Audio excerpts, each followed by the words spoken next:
The NFL is reviewing the kickoff rule once again. The owners' meetings are coming up here on March 30th.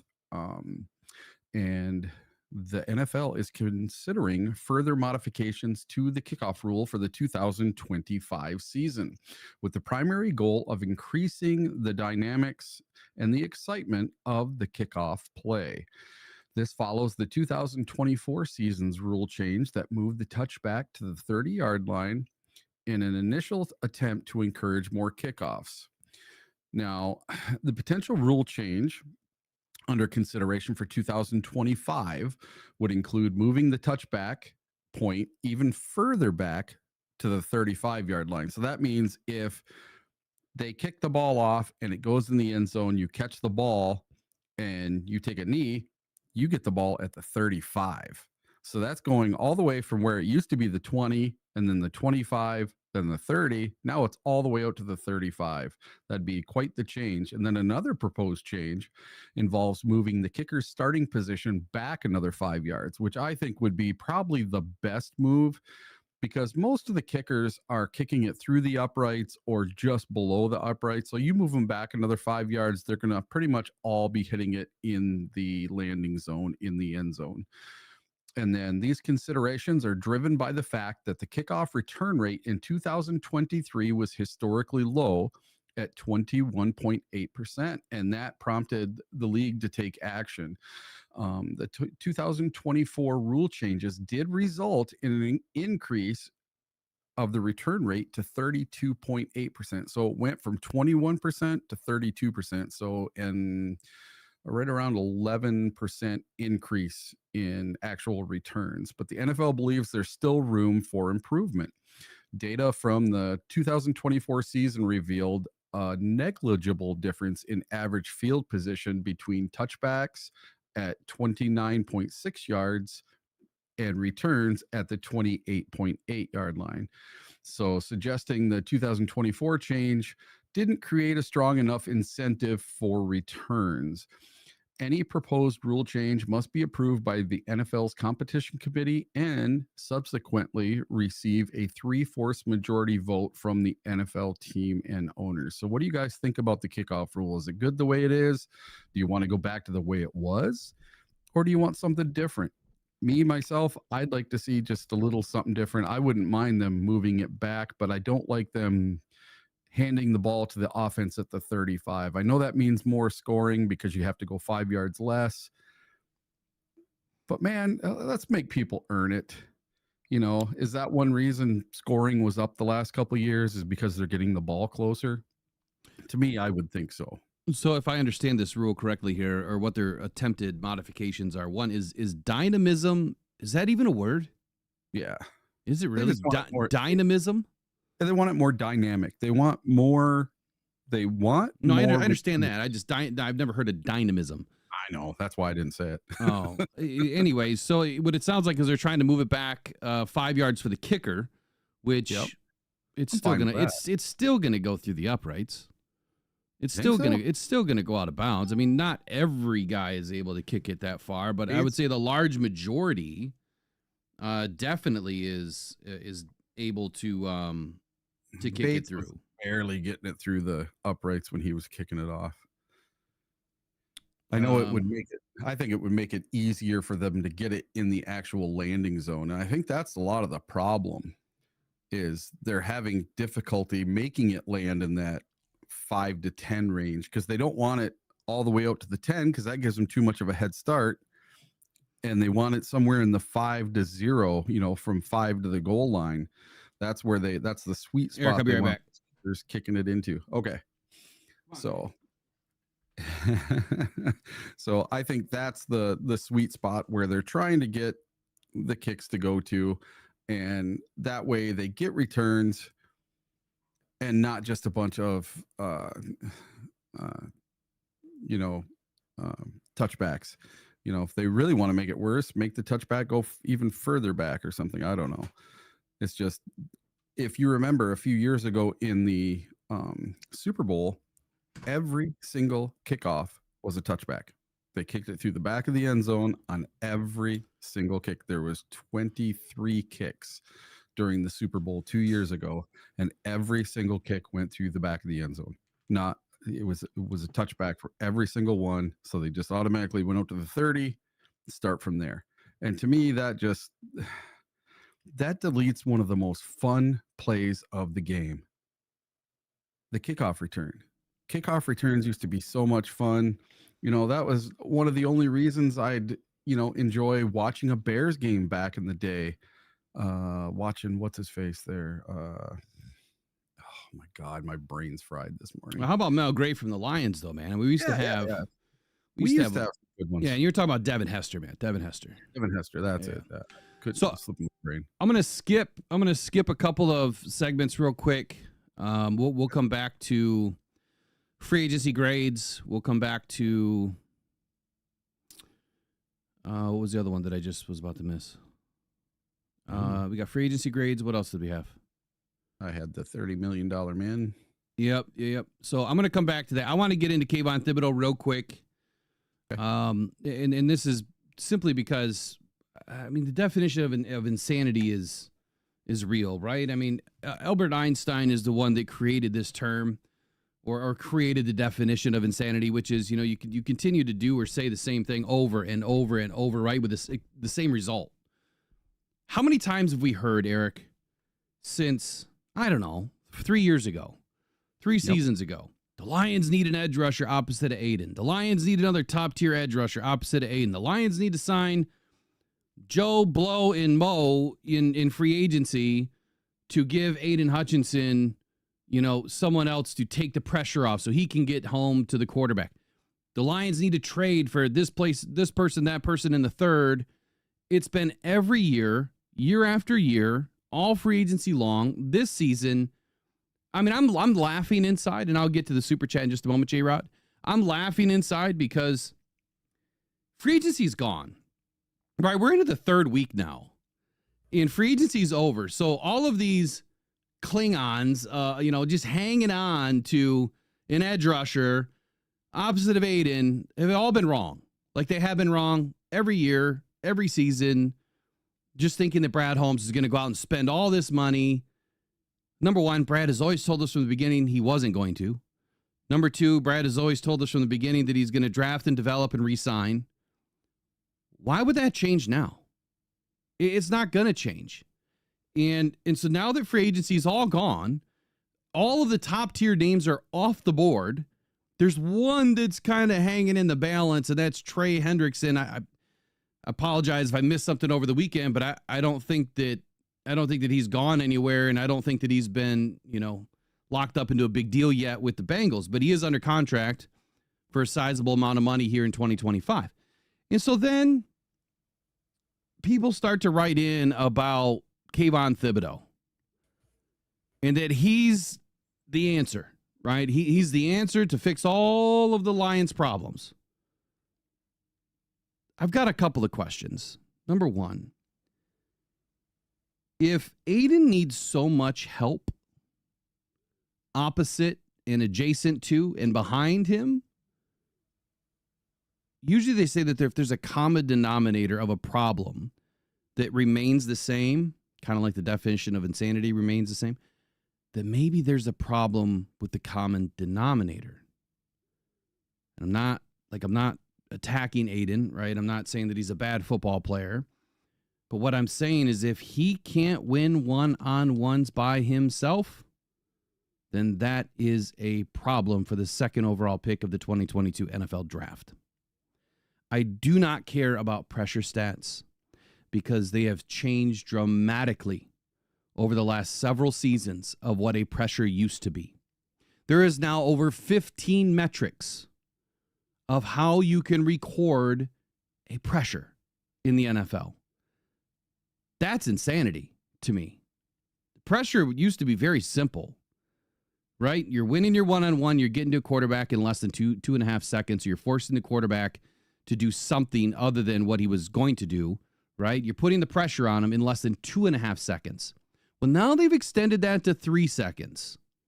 And now even if you get to the quarterback at 4 seconds, they're still recording it as a pressure. So I don't care about pressure stats. I care about one pressure stat. One, and that is 2.5 seconds. If you're getting to the quarterback and you're either hurrying the quarterback, hitting the quarterback, getting your hand on the ball, right?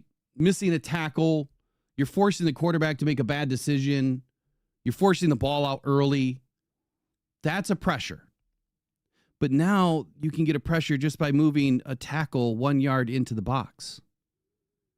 So you've got this, box that is not really painted on the field, but everyone understands where the box is, or the pocket, the pocket is. So if you move a tackle back 1 yard into the pocket, you get a pressure recorded. Even if you're not even anywhere close to the quarterback. The quarterback could be on the other side of the field. But you've now moved this guard or tackle 1 yard into the pocket as the quarterback is escaping the pocket, and you get a pressure. So you get 100 some odd pressures. My question is, how many were under 2.5 seconds? How many actually forced a quarterback to do something different? Now, this segment is not even really about Aidan at all. It's more so about the insanity of this fan base. Now, I'm not saying you guys are insane, but it seems like every year we need this person, that person, and the third. And without this person, that person, and the third, the Lions are never going to win a Super Bowl. We're one player away, and it happens to be at right defensive end or left defensive end. Eric, what have you seen now for 4 seasons with Brad Holmes, or now into the 5th season with Brad Holmes, that makes you think any different is going to happen this year? And then I'm going to walk through the Kavon Thibodeaux theory, right? I'm going to walk through the difference between what a 4-3 defensive end and a 3-4 pass rusher, outside linebacker is. And maybe then you guys will start to understand why I think that some people just don't have a clue as to what they're talking about. So what have you seen? Anything different out of Brad Holmes? Well, I think all these Lions fans have amnesia. Because every year at the same time, we talk about this same thing every year. That Brad's going to make a trade for this guy. Brad's going to make a trade for that guy. We get into the season. Brad's going to trade for this guy. Brad's going to trade for that guy. And he doesn't trade for anybody. Now, he was forced into a trade for Zadarius Smith, but that was something he had to do because of injury.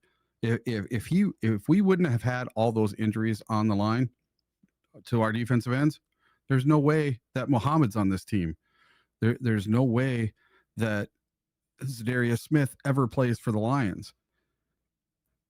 He never would have made any of those trades or brought in those players. And everybody forgets when we get to February and March that Brad makes a plan. He sticks to it. He uses free agency to supplement. He does not, he just doesn't go out and he's not splashy. He doesn't do that. He's trying to build it through the draft. You got to remember, everybody, you got to build it through the draft. So he may not even take a first round defensive end in the draft this year. He might surprise you all. I think he will, but yeah, I mean, you never know. You never know with Brad. So let me put it this way. A lot of what's being pumped right now, it is clickbait, right? Now there's a few different ways that clicks are utilized. One, someone is just completely baiting you to click on something that is completely false, just so that you can pay their light bill that day. That's one way. There's also writing articles and proposing something, right? You see a lot of this proposing of the Lions are one analyst should, or one analyst proposes, or one analyst says that the Lions are linked to, or the Lions just did something sneaky. I mean, all of this crap clickbait. How about just go in and be honest and say, wouldn't it be great if the Lions were to do something like X, Y, and Z? Wouldn't it be great if the Lions have a conversation about it? Let's not bait these fans into thinking that this is going to happen and this is why, or this should happen and this is why. And I'm sorry, there's some entertainers out there, right? That's what they are. They definitely don't know football, that are baiting everybody into believing without another edge opposite of Aidan that was drafted in the first round in the top 5 or is a $40 million man in the NFL right now, that the Lions will never win a Super Bowl, that the Lions won't ever win any football games. Well, I think that we've already proven that wrong. the Lions won 15 games without any of their top-tier football players. None of them. None. Like, literally none. You had Aleem McNeil until the Bills game. Alex Anzalone was out before that. Aleem was like the last elite guy on the defensive line. Aidan was out week 6. Marcus was gone. Pascal missed a few games. But you're into your 8th and 9th defensive end last year. And the Lions still ripped off 15 wins. I get it. We got bounced in our first round, the divisional round. But injuries finally caught up, right? Poor defensive plan. That's what happened. So let me dive into this real quick, okay? So Kavon Thibodeaux being linked to the Lions for whatever reason. I'm going to read some of the stuff that you prepared, Eric, here. So could Brad Holmes still have a big trade up his sleeve as we approach just over a month until the draft, which, by the way, we are 31 days away from the draft as of today. So this NFL analyst, Mason Cameroon of Pro Football Focus, suggested that the Lions could trade for Kayvon Thibodeaux from the New York Giants. Now, if you remember, Kayvon was selected just a few picks after Aidan Hutchinson in 2022 NFL draft. Now, this guy believes that the Lions have the structure and the cap space to unlock Thibodeaux's potential. I'm going to have to argue right away and say, what potential? Because Kayvon has already proven himself. I mean, he's played on a pretty crap team. You know, they had pretty good defensive line over the last couple of seasons. But when you look at his stats, here, let me just skip down to something. Let's do the Aidan and Thibodeaux comparison, because you can absolutely compare these guys. And I'll probably repeat myself later, but that's okay. So Aidan played all 17 games his rookie season. He had 9.5 sacks and 53 pressures. Now, Kavon Thibodeaux, actually, that was a Will Anderson comparison. Kavon Thibodeaux,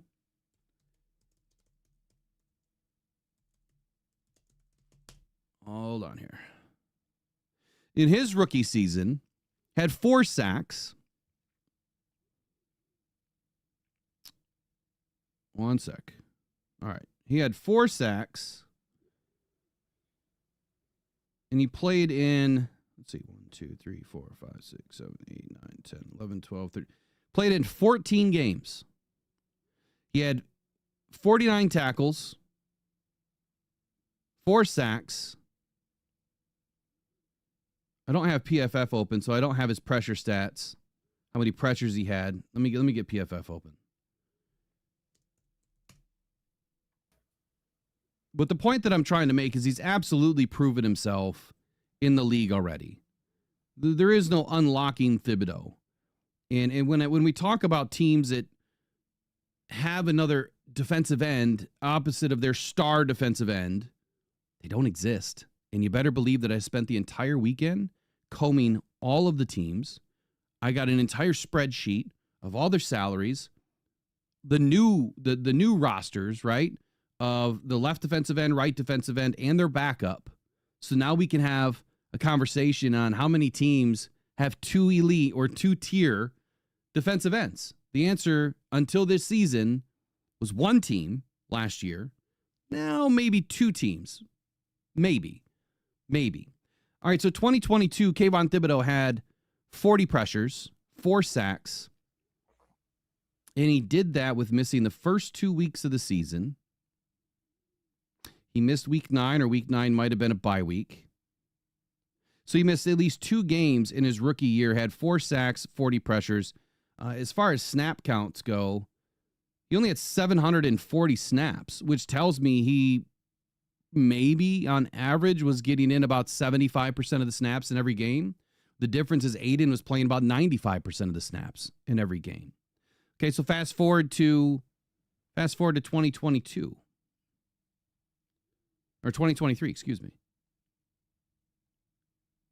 In 2023, Kavon Thibodeaux had, why is this giving me the same information? 43 pressures, where's the sacks? 13 sacks. So what do we have to unlock with Kavon Thibodeaux? He's had more sacks than Aidan has had in a season. I'm not going to say that Aidan would have broke anything last year because we have no clue what would have been done after week 6. No clue. You can speculate all you want. but I know that there's the real, and then there's, the guesstimates, right? The wishful thinking. What's real is on paper. Kavon Thibodeaux's had 13 sacks on 43 pressures. Clearly, his win rate is great. And I don't even know what the number is. In 2024, kind of had a down year, but he missed a lot of time. But he still pulled off 6 sacks and 38 pressures. He played about half the season. So I don't think that there's anything to unlock with Kavon Thibodeaux. And I would say that when you compare him and everybody else that was taken in the 2022 draft, you guys have to remember one thing. He's not a 4-3 defensive end.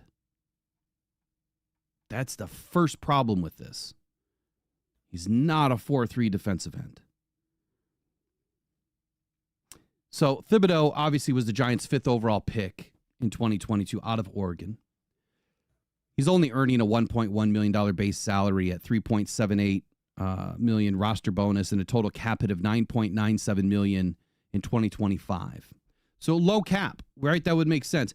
But do you honestly believe that Kayvon Thibodeaux is going to get traded somewhere and then not expect an extension? And we're talking an extension that will be north of $30 million because his stats are very similar to Aidan, right? He doesn't have 100 pressures in a year, but I think that I've already discussed the fact about pressures. There's a big difference with gap scheme too. And I think that that's another thing that we forget about as fans. The Lions have run a gap and a half scheme. That is not traditionally a scheme that is set up to get after the quarterback. A single gap scheme is. A single gap scheme is where you're able to get after the quarterback because you're responsible for one gap. Whereas a gap and a half scheme, you're kind of, I'm on this side, I'm on that side, and you shoot a gap when you can. The 2-gap scheme obviously is not built or designed to get after the quarterback. Those are more containment style of schemes. It's kind of what the Lions have been running. More of a containment and then shoot when you can. Or blitz, right? Blitz all the time. Whereas you win your one-on-ones naturally, then running a single gap system works. But if you're running a 2-gap system, it doesn't really work. So the Giants obviously have a club option. I mean, they can absolutely exercise the 5th-year option on Kayvon right now, which would make him, I don't know, about $17 million or so next year. But again, do you think that Kayvon's going to come to Detroit and not play on an extension? That he's going to play out his $10 million a year this year and potentially a 5th-year option for next year? His agent would have a huge problem with that. And that's the other thing that we have to remember. These guys are not in control of what they do. Their agent pulls all the purse strings. Their agent will say, dude, you got to sit. You got to force their hand. You're going to hold out a training camp. Yep, you're going to get a bunch of fines. We'll take care of the fines. You'll get all the fines back when they extend you, which usually happens. So a big move like this really doesn't make a whole lot of sense for the Giants. I mean, why would they want to give up a guy that has been producing at a high level? And let's not forget, he's also a 3-4 linebacker, technically. He's not a defensive end. So schematically, he wouldn't even really fit what the Lions are doing. Now, could he change and could he be successful? Sure he could. Absolutely he could. But schematically, just on the nose of it right now, he's not a fit. I think that a lot of this fluff and conversation keeps happening because people have been so wrong about what Brad Holmes is going to do. They are just holding on to dear life that something is going to happen. Brad's going to wake up, bump his head, and he's going to go in a different direction. I would tell you definitively that Brad Holmes is not going to make a trade. It doesn't make any sense as to why you wait out the entire free agency period and you let some of these amazing options go past you that do fit your scheme, Malcolm Kuntz being one of them, at a low cap rate that he got, just to turn around and trade away some first-round picks and then hand the guy a $35 million check? Come on, people. Like, are we serious right now? Insanity. That's what it is. I don't know why we're defensive end insane. I don't get it. Eric, what do you think? Sorry. I think it's I've done lost my love and feeling right now for the edge rusher position. Yeah. Listen, if Brad's going to do anything, he's going to bring in a rookie, and he's probably not going to bring in one. He's probably going to bring in 2 or 3, and he's going to take that spaghetti, throw against the wall, and see what sticks. And hopefully he can find one in the first or second round, maybe the third round, that's going to stick. And that's going to be that next guy. You got to remember, Brad can find the gems, especially the first, second, third round. I think that is where Brad can do his work. Now, sometimes he gets lucky in the 4th round and gets an Amon-Ra St. Brown. Sometimes he gets it in the 6th round, mahogany. But he's going to get somebody. I guarantee we're going to have more edge help on this team. So imagine next year when Aidan Hutchinson does have that nice new fancy $30 million plus contract. And then you have your brand new shiny new toy that's just as good or better than Hutch. Oh, and don't say that. You're going to end up in fan purgatory. But just imagine. I'm saying just imagine. So this is my just imagine. Just imagine you got this nice new shiny toy, and he out-sacks Hutch. He out-pressures Hutch. He plays more plays than Hutch. And now you have 2, one on a rookie contract, one on his second contract, making $30 million a year. I think that's what Brad envisions, is getting one ready in the pipeline as you are paying your first one. Roster roulette. Yeah, just like he had Amon-Ra, he knew he was going to be great, and he gets JMO. He just keeps taking these guys. You wouldn't necessarily, because if you go back to the draft with Jahmyr Gibbs and Sam Laporta and Jack Campbell, Brian Branch, nobody knew what he was going to do with it at 12. All the pundits were saying someone else. Nobody had us picking Jahmyr Gibbs at 12. Some people thought about Bijan Robinson, but then he went to Atlanta. So nobody was thinking that. Everybody was thinking corner. Corner or safety. Wasn't it the guy that went to the Seahawks that everybody coveted? Devon Witherspoon. Don't forget, yeah. I am the one that had the Lions trading at 12 and taking Jahmyr Gibbs. Yeah. I might be the only one. We were at 6. 8? 6? Okay. Yeah, because originally we were at 6, and then I think, Witherspoon went off the board. That changed everything. Had to pivot. So we trade back 6 spots to 12. And Brad's thinking, okay, Gibbs and Bijan Robinson are both going to be there. I got my choice of either one. If one of them goes beforehand, I can take one or the other. And he ends up taking Gibbs at number 12. And I'm kind of glad the Lions got Gibbs, because I was clamoring for Bijan Robinson. I thought he was going to be the next, Barry Sanders type kid.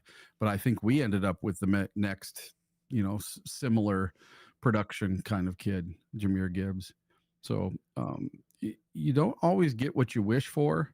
And on draft night, you got to remember there is so much pivoting going on with every single pick. It changes everything for all other 31 teams. What is that movie?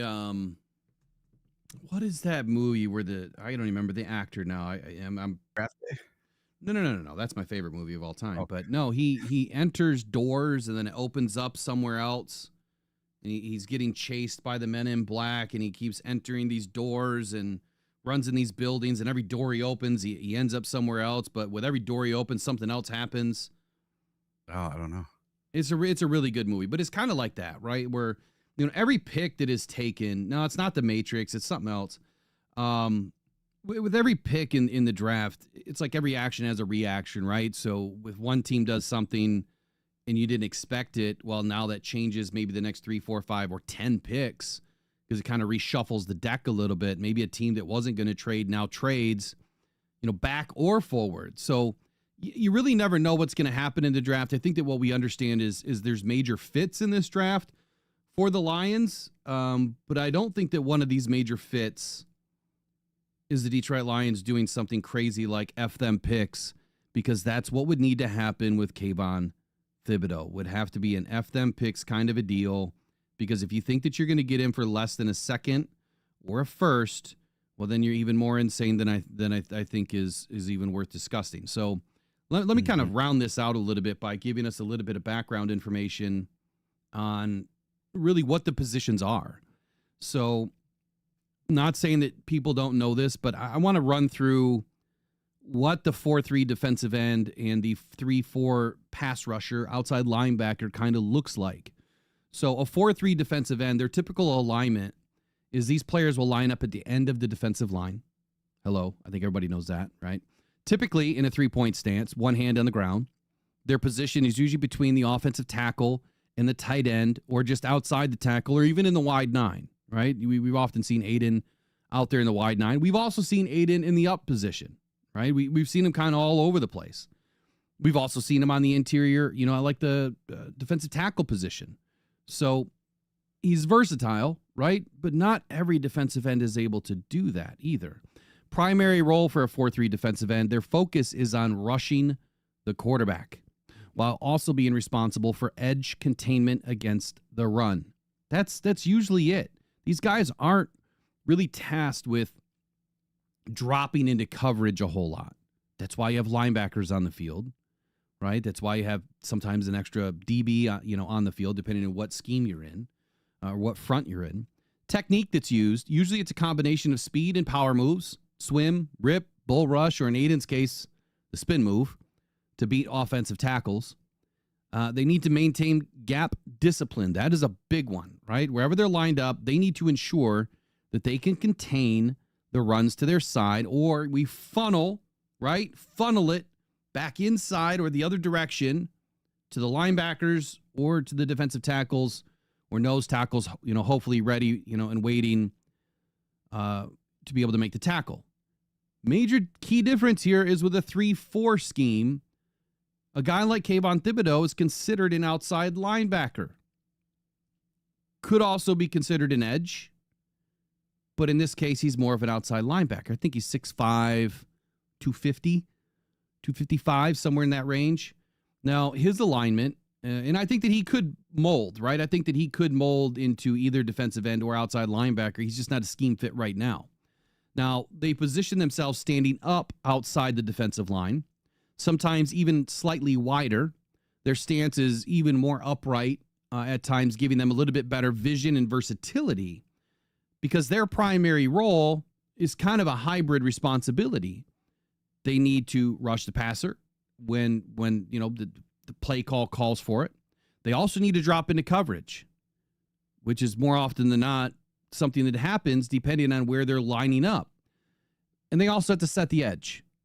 So they have to do all three things, right? It's a very difficult position to run and operate. That's why there's not 100 defensive ends or 100 outside linebackers that are top tier, because it is a very difficult position. Number one, it is also a very difficult body size to maintain and find in the NFL that has all of the intangibles and measurements and agility scores that you're looking for. Technique from a 3-4 outside linebacker, pass rushing, right? Similar to a defensive end, but they often incorporate a little bit more stunts and twist due to their alignment flexibility, something that we've been asking for the Lions to, utilize a little bit more. Get these guys, mixing it up a little bit. Unfortunately, that's more 3-4, less 4-3. Coverage. They need an agility score to jump out the gym, man, to be able to drop into coverage. They have to have oily hips like a DB, just not as oily, right? They're never going to be that oily. But whether it's dropping into zone or even a man coverage on a tight end, keeping up with running backs even, moving down the field, that's what these 3-4 outside linebackers have to do. In the run defense, they have to use leverage to set the edge. They have to force the runs back inside, or they have to be willing tacklers or good tacklers, be able to disengage from the tackle with hand fighting techniques and long arms, right? You can't have short arms to be able to do any of this. If you were engaged with a tackle and you can't get off, well, there goes the run outside, or there goes the run inside, wherever gap, is exposed at that moment. Key differences are this between the two defensive end and 3-4 outside linebacker. Defensive ends typically explode out of a 3-point stance, while outside linebackers are in a 2-point stance, prioritizing their agility. Responsibilities for the 4-3 defensive end is pure pass rush and edge set, while the 3-4 outside linebacker is going to juggle rush, coverage, and run defense. Athleticism. Outside linebackers, they need greater lateral agility than anything, right? And better coverage skills. Whereas defensive ends primarily focus on power, speed, and burst off the line, and that's about it. Now, both are critical to the respective systems, teams, but their techniques mirror the different demands of a 4-3 and a 3-4. They're vastly different. So when we look at players that you keep hearing it from the fans or writers or whatever, hey, this player, would be great for Detroit. Would they? Would they really? Does their scheme fit say that it should be? Because that's my biggest question. Is their scheme fit telling us that they're a fit? I don't think so. Before I get into the next segment, Eric, now that I've explained some of the schematical, scheme differences, what is your overall thoughts on this, Kavon Thibodeaux, or what are your overall thoughts on what Aidan does versus what a 3-4 defense does? Do you remember that teacher from the Peanuts? That's what I hear when I hear people talking about Kayvon Thibodeaux, or who was the number 1 overall pick right before Aidan Hutchinson? Another defensive edge. Oh my God, why is my brain just ran cold? Yeah, so him too. I've heard him getting traded to the Lions, and Trayvon Walker. Yeah, and then you had from the Jags. Yeah, and you still have Hendrickson. And I don't think Hendrickson is coming to the line. I'm sorry, he's not coming. So, yeah, I just don't see any of it. To me, it's all wah wah wah wah wah wah wah. People I'm straight up now going to download that. Yeah, that sound bite, because every time I hear someone mention it, I'm just gonna go wah wah wah wah wah wah. What they're doing is they're taking a big handful of spaghetti, they're throwing it at the wall, and once every 2 or 3 years, a piece of that spaghetti sticks to the wall. One piece. Don't do that to your mom's wall. Like, I mean, come on. At least just don't put the sauce on first. But all these guys that talk about these silly trades, only 1 in a million of them actually happen. Yeah. It's just this time of year. And you know what? It's not just the Lions. You go to any other team, especially any other team that was quiet with free agency, let's say like the Green Bay Packers or anything, you go look at their stuff too, and it's going to be the same thing. Oh, proposed trade, blah blah blah, blah blah blah, and that's all I hear is the teacher. All right, so since some of these segments are long, I know we haven't quite hit the likes yet, but do us a quick favor, smash the like button if you guys have not subscribed yet. I think we hit another mark, or we're about to this morning. If you haven't subscribed, we're going to give a mini helmet away today once we get to 8,900 or 9,000, wherever we're at. If you wouldn't mind doing that, I'm going to turn off ads right now, or I'm going to dial them way back until we get to the mark. So hopefully you don't get inundated with a bunch of ads until we get to the mark of 75, which we got 150 people in. I mean, it'd be great to get at least 80 likes up in here. Kevin Barr, ha ha ha ha ha. Yeah. So let's do this now. I'm going to show you how nuts I am talking about insanity. You guys know that I don't talk about this stuff unless I come from a place of statistical alignment with my takes. So here's what I did this weekend. Let me just show you real quick. Okay, defensive end salaries. I did a study, even front 4-2 versus 4-3, right? That's the only way that we can look at this is 4-2, 4-3 base scheme. Is all per SPO track is where I grabbed all of the salaries and whatnot from. So I don't talk about this stuff, like I say, unless I know what I'm talking about, period. What you'll notice in this, and I mean, you're not going to see everything because it goes down further. Right. It keeps going down. I got wide receiver studies coming up next. now that you've seen this, now I'm going to talk about it because you'll know that I have the statistical alignment to go with it. Why is it important, that I keep mentioning the fact that no team out there has ever had two top-tier defensive ends in a 4-2, 4-3 scheme, 4-2, 4-3 base front? I keep saying it over and over and over. And that's why I believe that Brad Holmes will never do anything that for some reason, maybe some people can only do content about this. I don't know. Maybe they can't do content about other things. Why can't we talk about two top-tier wide receivers? Why can't we talk about two top-tier centers? Why can't we have two top-tier left tackles? Why can't we have two top-tier quarterbacks? Because it doesn't make sense. That's why. It doesn't make sense. And neither does this. So I went through it. Now, this is all based on post-free agency, first couple of weeks. Would you be surprised if I told you that maybe, just maybe, there's one or two teams that you could consider that have two top-tier free agents or two top-tier defensive ends on their team today? So I took the starting left end, starting right end, and then their immediate backup or their expected backup, and then their APY. Now, the reason why I went with APY and not what they're getting paid this year is because if they're on a rookie deal, it could be artificially inflated in the fourth year. If they're on a final year or a one-year deal, it could be artificially inflated. But the APY gives you an idea of what they signed the player for and how much they're going to make over the lifespan of that contract. So I'm going to start with the Bills.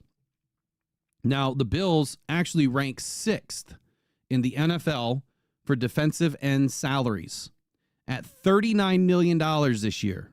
That is what the Bills are going to spend.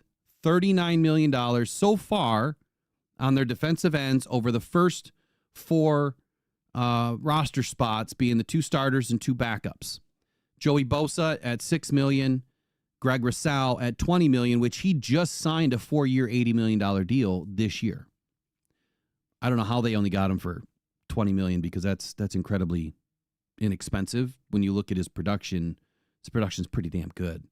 AJ Epinesa, a guy that I still wish the Lions would have grabbed somehow, is making $6 million, and Michael Holt, 2020 UDFA, is making $7 million this year, or APY. $7 million. More than Joey Bosa. More than AJ Epinesa.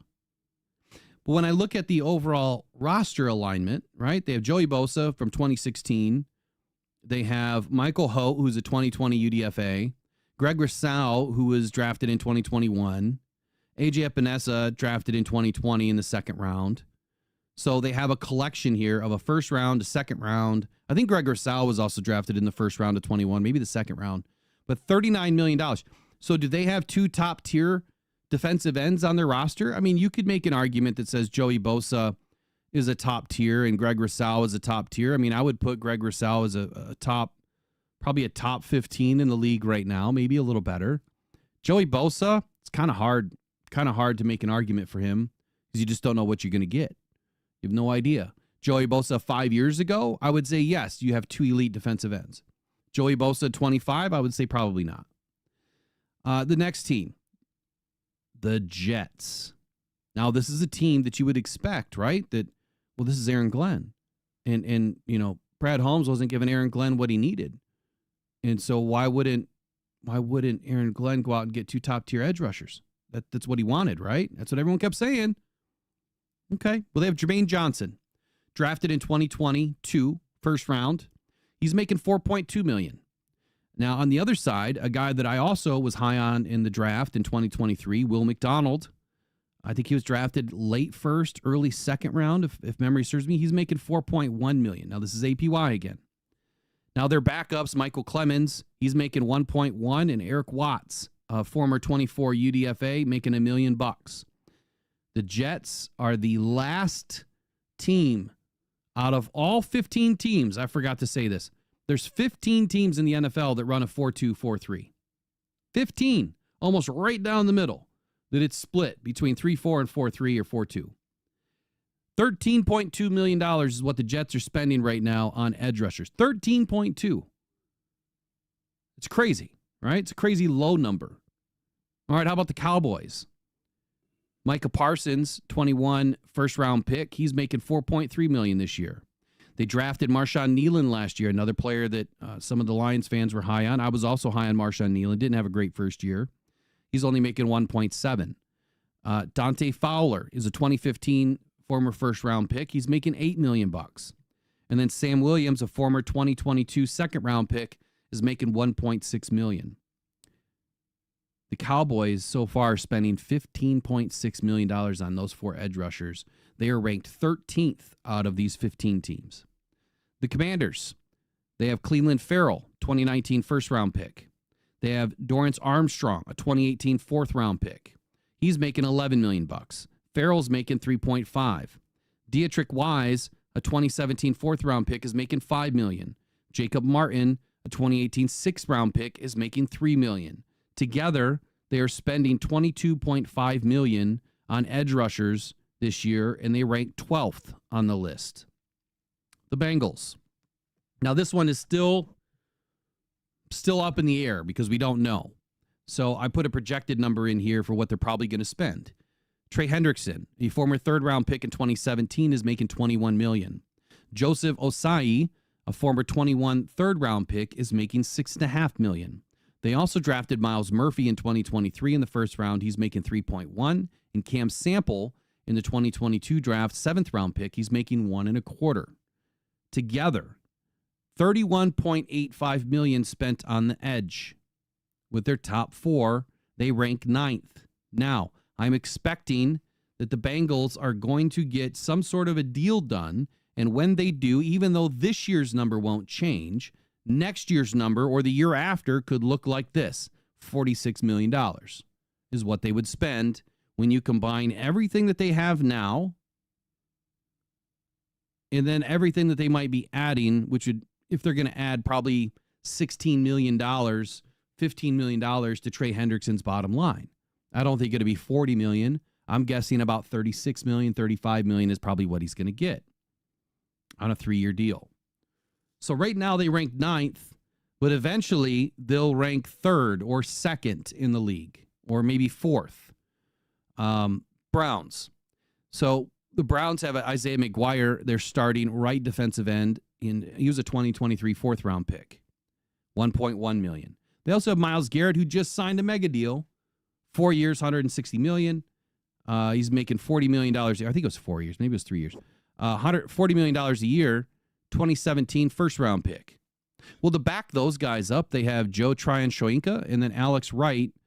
Shoyinka is making $4.75. He's a former 21 first-round pick. And then Alex Wright, 2022 third-round pick.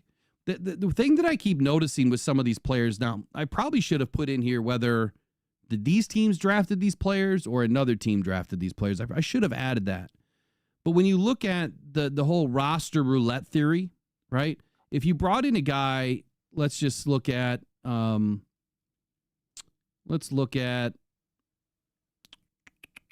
I'll get to that in a minute because there's another good example in here. But anyway, the Browns are spending, based on what they're spending now, because they just inked Garrett, $47.15 million. They rank 2nd on this list. So before I even get to all the rest, if they rank 2nd, and they're only spending $47.15 million in 2025. What is that telling you? What is that telling you, Eric? I mean, when you look at teams across the league, how come I'm not pulling up numbers like 70 million or 80 million or 65 million being spent in 2025? Why am I not pulling up numbers like that?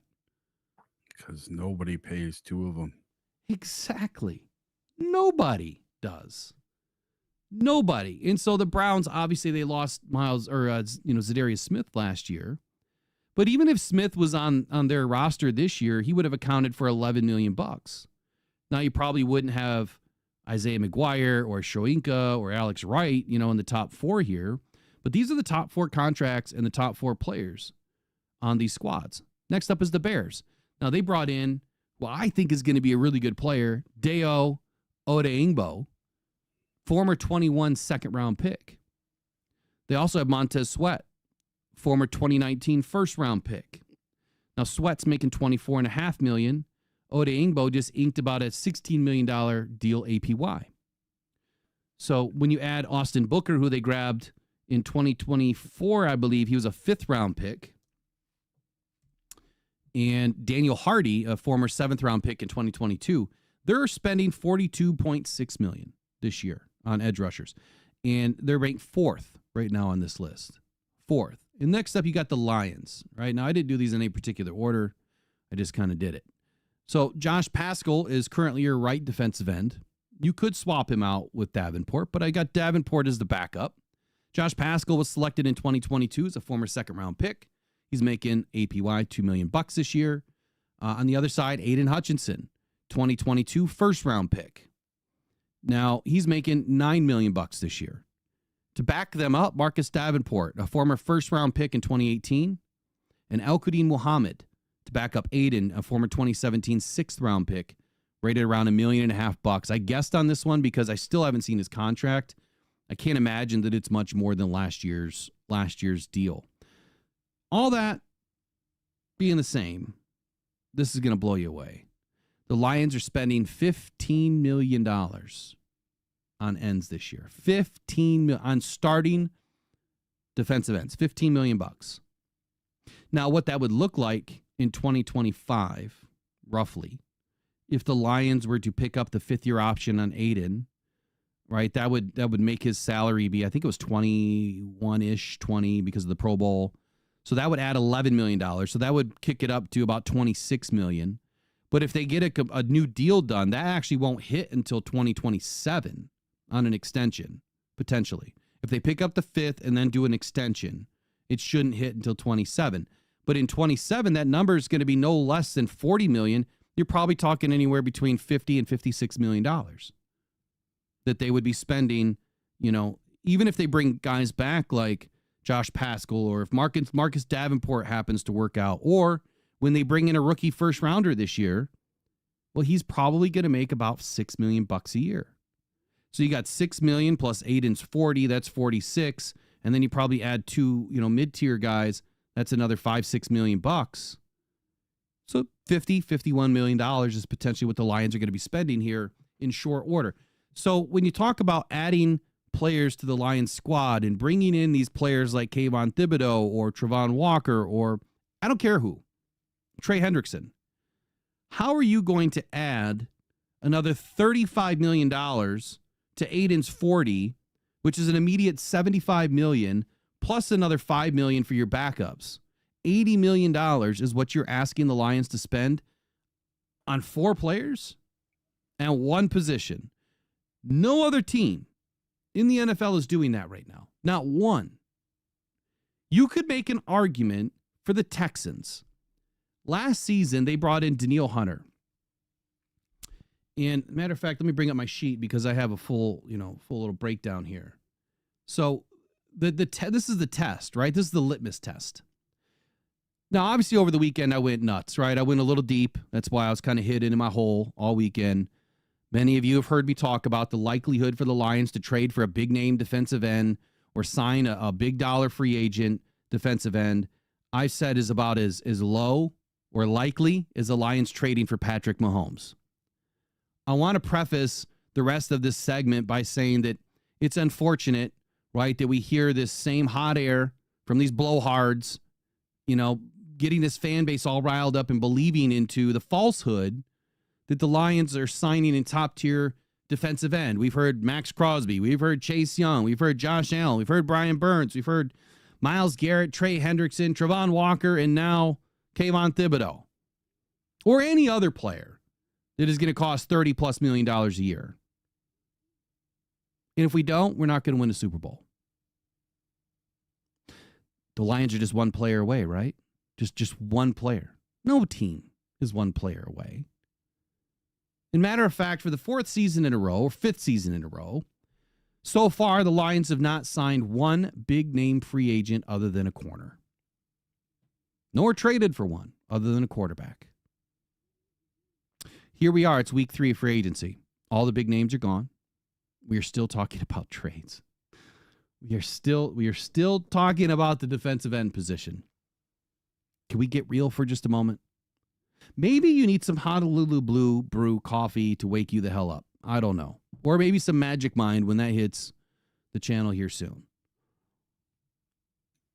Can we find new content, or are we just going to talk about the same garbage, right? If any team is truly one player away, I have a question for you. How did that work out for the Texans last year? They brought in Danielle Hunter in 2024. Now, at a rate of $25 million a year, he signed a 2-year, $50 million deal, and at the time was the largest contract for a defensive end. At the same time, they just saw their first overall draft pick in Will Anderson have 7 sacks, 59 pressures in 15 games. He missed 2 games in his rookie season. That was 23. In his second season, Will Anderson had 51 pressures, 12 sacks. Might I add, that's more than Aidan Hutchinson, too. Hunter added 66 pressures and 12 sacks on 250 snaps less than he had with Minnesota the year prior. With an inferior defense compared to the Texans, might I add. Hunter also had 6 less sacks and 14 less pressures in what should have been a better season than 23 that he had in Minnesota, right? That's the whole conversation here. Will Anderson had like 18 sacks and like 60 pressures in 2023 in Minnesota. Or was it 16 sacks? I think it was 16 sacks. And then you bring him to the Texans, who have the number 1 overall pick at Will Anderson, who's already proven to be one of the most dominant ends in the game.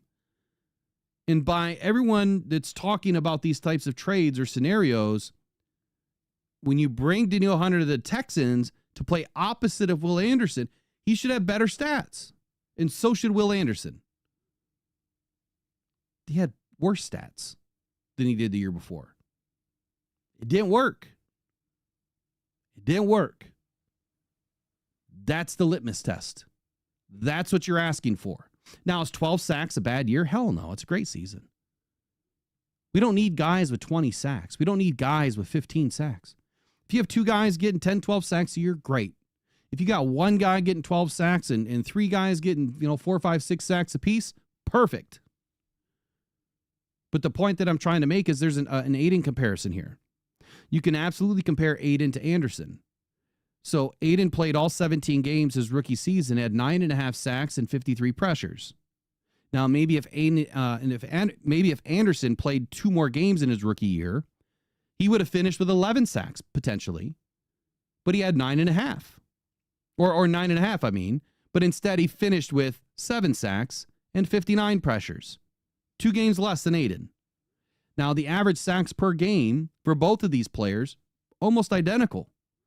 Aidan, just over a half a sack at 0.56. Anderson, just under a half a sack at 0.47. I don't think 0.09 sacks per game is making the difference here between Aidan and Anderson to say that one's elite and one's not. They're both elite to a degree. So what does this tell us? Out of all the NFL teams, 15 teams run a 4-2 or a 4-3 base defense that utilizes 2 defensive ends.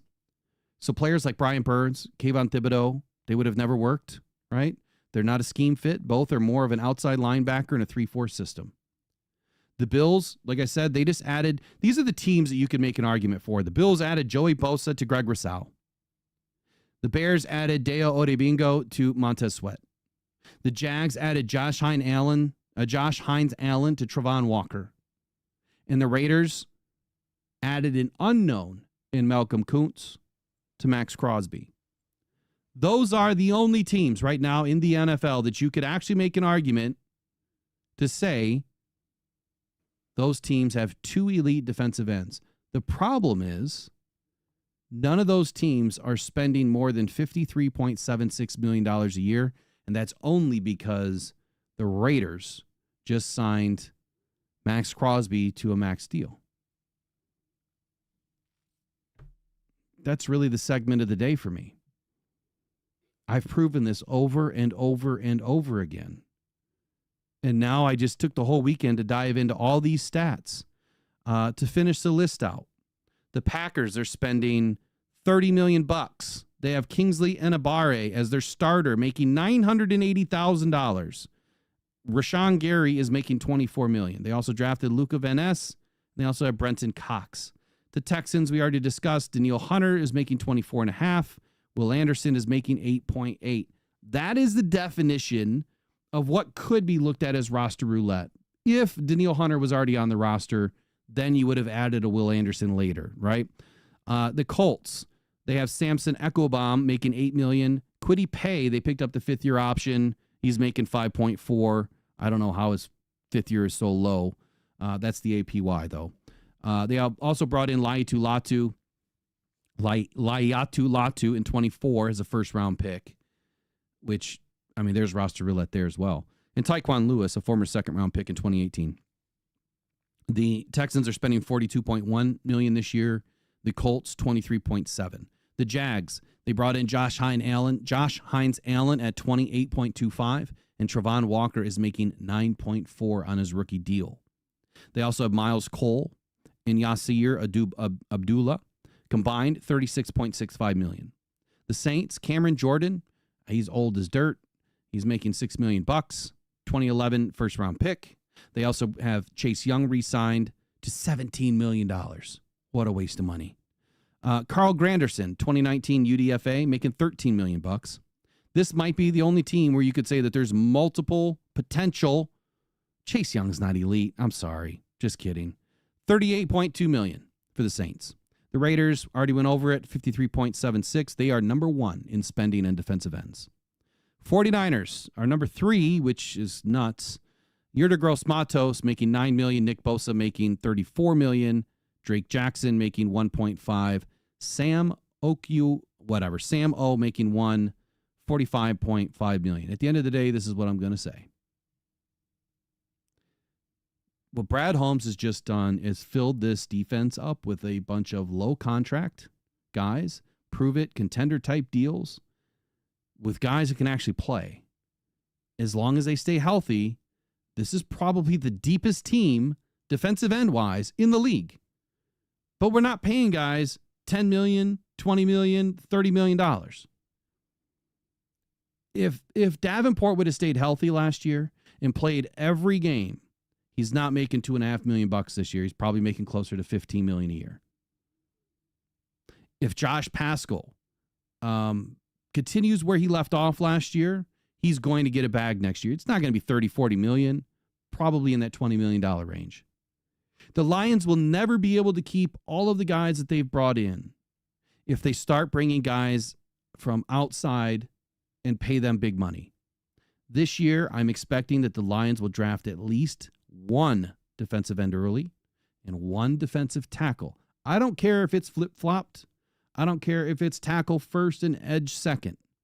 It does not matter to me in this draft as long as Brad moves up in the second round. That's my take. I get sick of talking about this stuff. Look, we can have fun and speculate about the what ifs, if this player would make sense, if that player would make sense. But can we start picking players that actually make sense, that fit the scheme? That would be Bryce Huff is the other one. I mean, how many times we can talk about Bryce Huff? Like, he's another 3-4 guy. That's it. Eric, what do you think? Yeah, it's all a bunch of fluff. You know, I thought for a split second maybe the Trey Hendrickson thing would make sense, but the more and more I look at it, Brad just doesn't do that stuff. He doesn't overextend himself. He never says F them picks, and he never says F the salary cap. You know, Howie Roseman somehow every year says F the salary cap. Well, look what's happening to the Eagles now. They won their Super Bowl, but I highly doubt they get back to it this year. Half their team's gone. So they're going to have to redraft and start over again. And it's not like they're bringing in tons of people in free agency this year. They've figured out a way to make it work so far, but I just don't see how the Eagles, how that's sustainable over a long period of time, making your team that way. I want a team that is year in and year out consistent and always has a chance to get into the dance and go to the big game, you know, because you have to set your sights at a Super Bowl, but you also have to make sure that you were prepared to get into the tournament every year. If you're not making the tournament, there's no way you're going to get to a Super Bowl, period. Teams like the Bears, you hear their fans know, oh, we're going to the Super Bowl this year. Really? You can't even make the playoffs for the last 10 years. So to me, it's you have to start with your focus of making the playoffs every year. That's something the Lions have done 3 years in a row. And 2 years in a row. Would have been a third year in a row if the Seahawks could have just won that one game for us. Damn you, Baker Mayfield. But things are more consistent than ever for the Detroit Lions now, and they're building it. They're not just buying it. We're not bringing in high free agents like Trey Flowers and who is the linebacker, Jamie something or other that we brought in from the Patriots, and the Browns. Are you talking about the linebacker we brought in? Jamie Collins? Jamie Collins. Jamie Collins and Trey Flowers, those contrast tracks set us back so bad. They came here for their bag and to ride off into the sunset with that bag of cash because they didn't do nothing once they got here. Neither one of them. And they DB Coopered us, man. Yep. To see what we did back then, just 5 years ago, to what we're doing now is so different, and it feels different. And it really does remind me of the draft and, take care of your own strategy that the Packers have utilized for the last 30 years. There's a reason the Packers always have a competitive team. They've only finished fourth once in the division in the last 20 years. So they've also had a Super Bowl in the last 20 years. That's what I would like to see the Lions get to, is something like that. All my hatred aside, they have done a really good job with not bringing in high price free agents, not doing super mega trades. Last year, it really surprised me when they brought in Josh Jacobs. I thought that was a very surprising move by the Packers because they usually don't do that. And then this year, they were pretty quiet, and their fans are all clamoring every year, just like they do every single year. They clamor for more to be done in free agency. But then they get to the draft, and they pick well in the draft, and then their team is good. Right. So Ed O'Neill just says that it's going to be an issue, and thanks for the super chat, Ed, if Brad doesn't address D-line in the draft. So I would say this, man, like, this is such a layup draft for defensive line because you can wait into the second round, and you're still going to have a lot of options. If Brad doesn't address defensive line in this draft, I would really question as to why. Because there's at least, in my opinion, let me back up. Every year, I've had about 14 to 16 first-round grades. This year, I'm struggling. I'm struggling not putting 20 first-round. I've never been that high. I'm struggling putting 20 first-round grades on these prospects.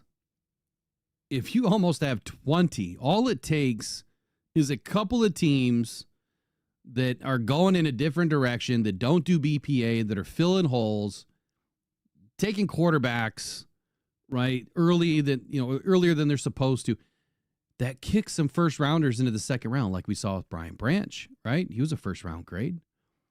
Sam Laporta, he was a first round grade. Who else? Jack Campbell was a first round grade, taken in the first. I just didn't have him selected until the second round. So I guess the point that I'm trying to make is there's so much to be taken in this draft. It would be catastrophic if Brad didn't address the defensive line. The only issue that I see is this. You're going to take two rookies on the defensive line, which tells me, without a doubt, Lee McNeil is going to be IR. NFI, it has to be IR.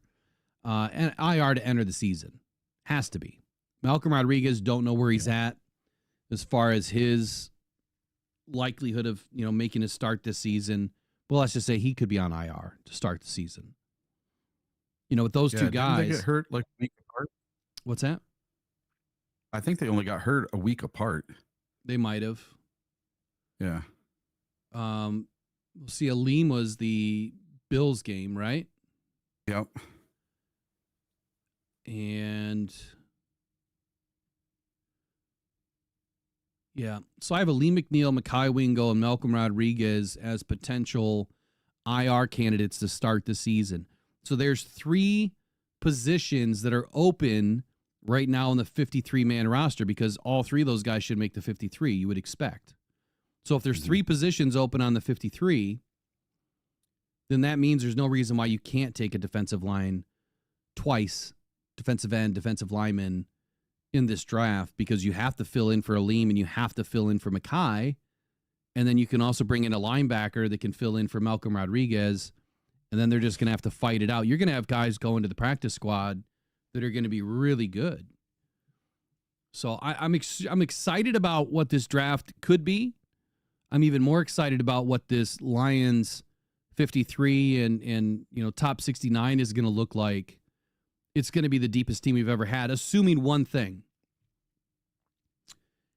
that some of these vets are willing to stick around, even though they might get cut, that they're willing to stick around and stay with the Lions and not go elsewhere. It's doubtful if we're cutting somebody that they're going to get, because look at what happened last year. And I haven't spoken about this at length yet, but if you look at what happened last year, how many guys did the Lions cut that went to other teams? Not many. Was there one? I'll have to do some more research on it, but I think there was only 1 or 2 that ended up leaving after 53-man cuts. They all came back to the practice squad. The large majority of them did, right? And I mean, you obviously can't keep 90 guys. So the same thing for this year. You bring back all the guys that stuck around. Why would they go somewhere else? So now your vet squad, your practice squad is going to be deep and very good football players. So if you do have a occasional injury, you've got someone that can step in right away. And yeah, it shouldn't trail off at all as far as the defensive production. I still think that he's going to do something on offense. I'm just not sure if it's wide receiver or guard or both right now.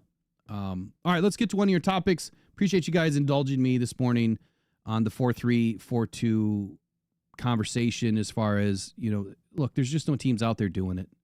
There's no teams out there paying 2 elite defensive guys. Maybe you have an older guy that's not making elite money, right? And then a younger guy that was recently drafted.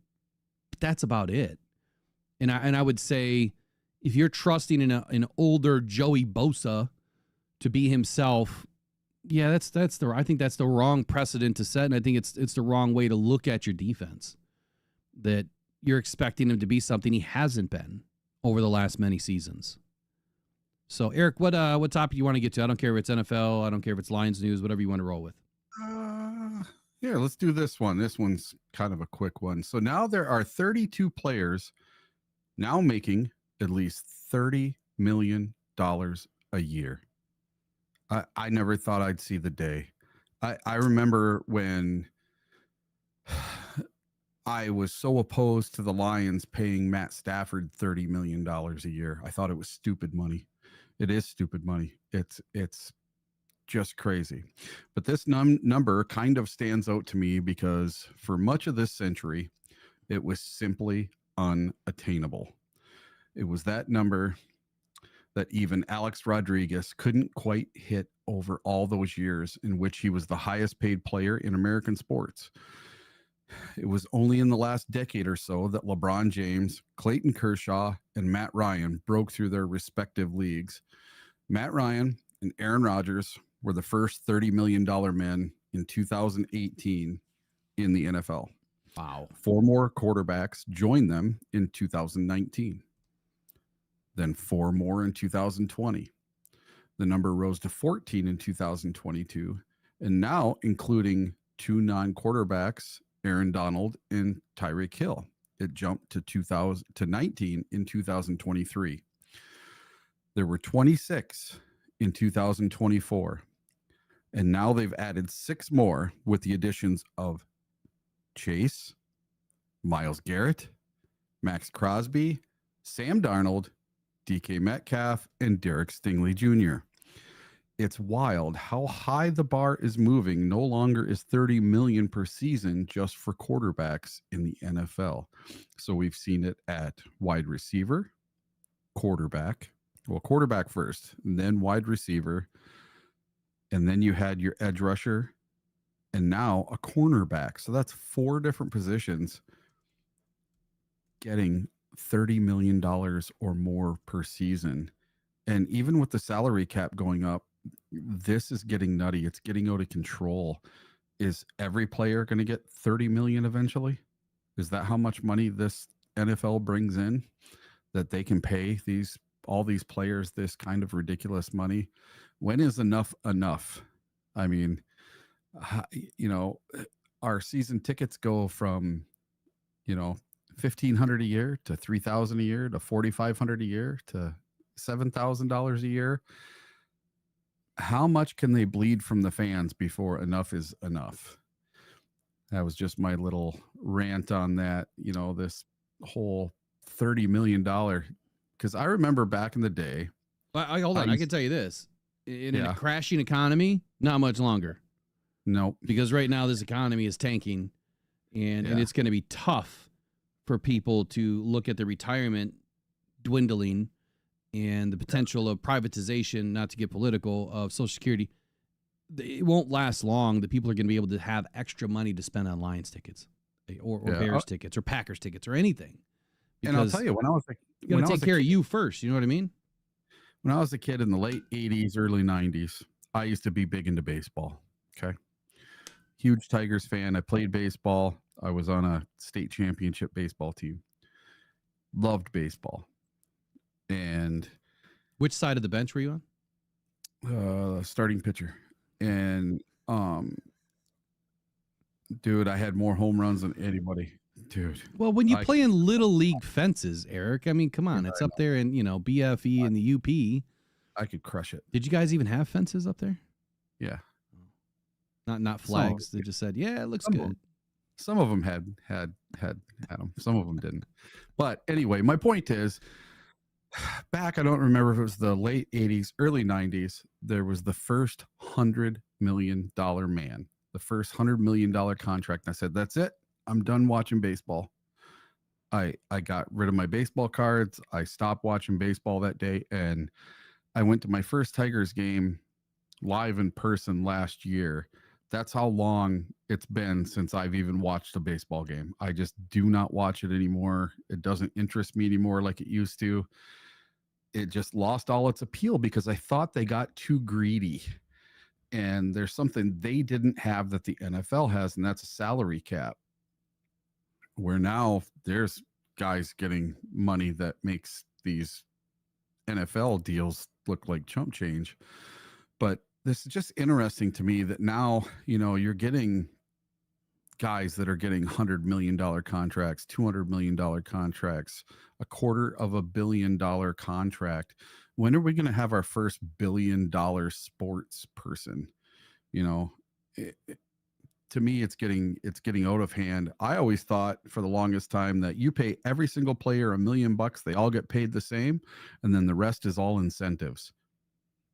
So you only get more if you produce. I always thought that would be a great system, but there's no way to you can't put the toothpaste back in the tube now. It's impossible. All right, so let's get into something else here. We were talking earlier today. I'm sorry, you were talking about baseball, and there was actually something that I read about baseball, and it has to do with, was it Avante Maddox? Let me find it here. 1 second. Well, he's got an awesome Detroit Lions tattoo on his arm. Who does? Avante Maddox. When the hell did he get that? Long time ago. He's from Detroit. Yeah, I know he's from Detroit. grew up as a Lions fan. So Avante Maddox, look, long before he won this Super Bowl, right, with the Eagles, he, like you said, he's from Detroit, right? He's a Detroit guy. I think he went to Detroit King High School, if I'm not mistaken. Anyway, he grew up dreaming of success in another sport, baseball. Maddox signed a 1-year deal with the Lions last week on Friday. He was a star shortstop at Detroit King and only picked up football his junior season of high school. He walked the Detroit Free Press, David Burkett, through his sports odyssey at this year's Super Bowl in New Orleans. Quote, he says, "I remember when I was young, I used to get my glove. It'd be a new glove. I put it underneath my bed with a ball in it. I remember all those days wrapping it and whatnot. I'd throw mine in the ovens. Do all the little things, right?" He says, all the little tricks, breaking it in, going to play catch with my dad, things like that, end quote. He says, continuing, and then dreaming it. Yeah, I would be there turning a double play or hitting a home run or scoring the winning RBI. It was always dreams like that, and I never really had dreams of playing in the Super Bowl as much because I was always told, oh, you're too small to play football. You're too small to play football. But I never let that get to me because I know me and I know what I can do, end quote. So Maddox played Little League football growing up in Detroit, then gave up the sport to focus on baseball. He played shortstop in high school and center field and second base on his travel team, and then said he garnered draft interest from the Texas Rangers as a senior. At King, though, Maddox played football as a junior, and at the urging of one of his friends, he began to play the sport, and he earned a scholarship to Pittsburgh and planned to play both sports for the Panthers until his dreams were dashed by injuries. So, quote, baseball, I still love it, says Maddox.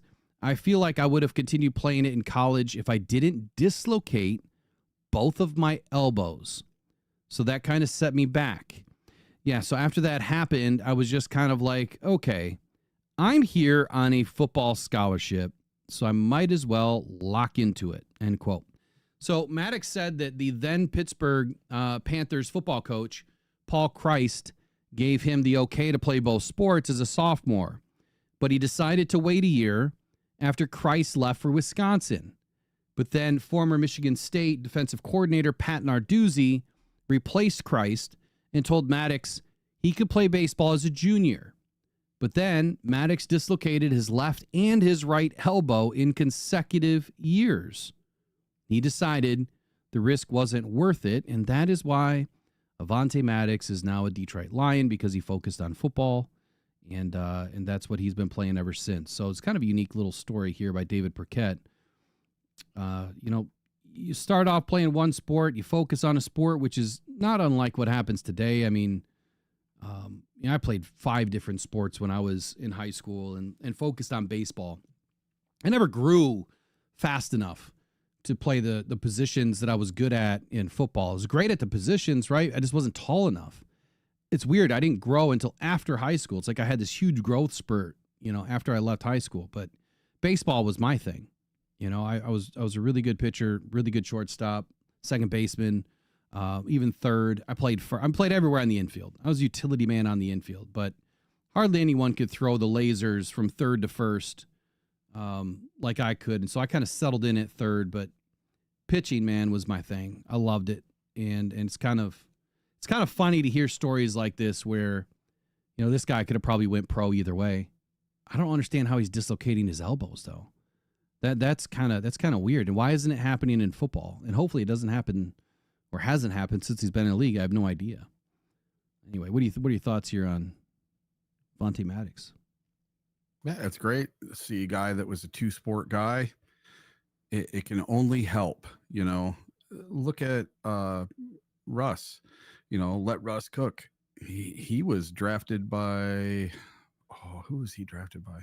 He was drafted by a Major League Baseball team, and he instead went to the NFL. And, look at Deion Sanders. He played both ways. Look at Bo Jackson. He played baseball and football. I miss the days of the guys that that played multiple sports. I always thought that was kind of awesome, that they could pull that off. I don't think in today's NFL you could pull that off. I don't think they would let you, just because of the contracts, the way they're written and stuff. I don't think a guy could play 2 sports. But yeah, I miss those days, man. Watching Bo Jackson play baseball and then watching him play football on Sundays, that was awesome. That'd be kind of neat to see again. I think Maddox is going to fit right in Detroit.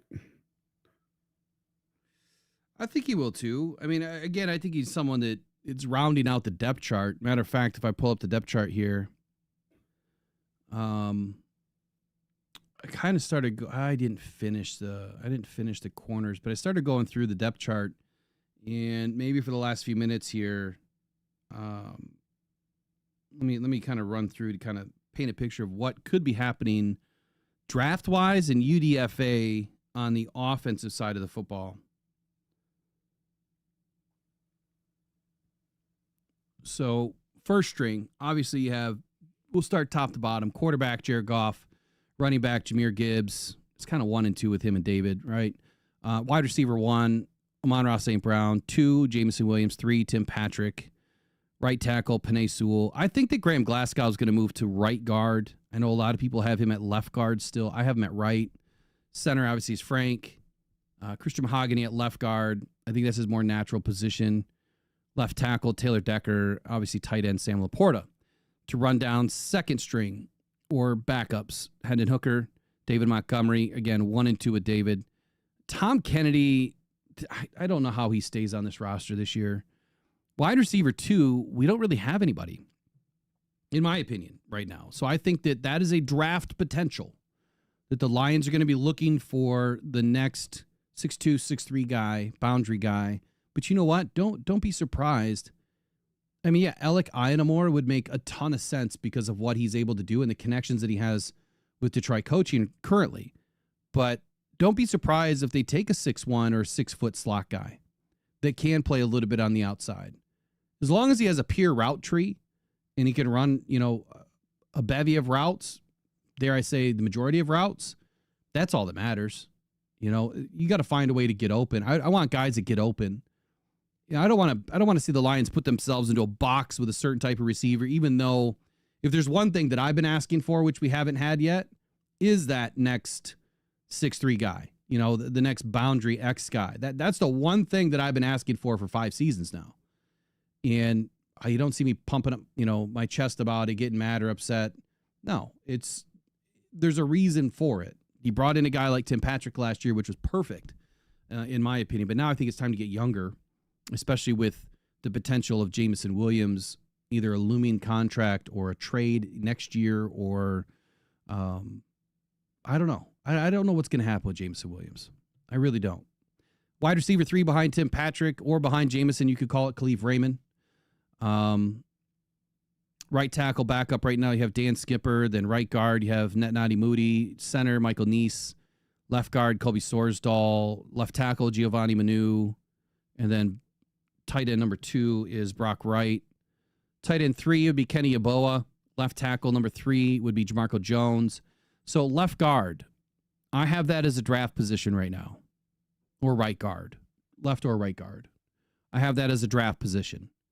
And that's one position. I don't think that they're going to draft 2. Right tackle, Penei Sewell, Dan Skipper. I see that as a UDFA potential. They might bring, I don't think they're going to draft 2 offensive linemen, but I think UDFA makes a lot of sense there. And or 53 cut day, I think that Brad will be looking to bring somebody else in. Behind Jameson Williams, though, I think that we're going to have a drafted guy and a UDFA or 2 or 3.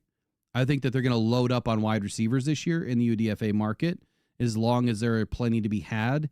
And I would expect Brad to be handing out plenty of $100,000 checks this year for sign-on bonuses to make sure he can bring these guys in. I'm expecting draft and a UDFA, heavy market UDFA for wide receiver this year. Beyond that, you've got Sione Vacchia as your 3rd running back and Kyle Allen as your 3rd quarterback, Jake Fromm at number 4. Craig Reynolds I have right now as running back number 4. I don't think that he's going to beat out. I don't think that he's going to beat out Sione Vaki this year. You know what I'm saying? Would you agree or disagree? I would agree with that.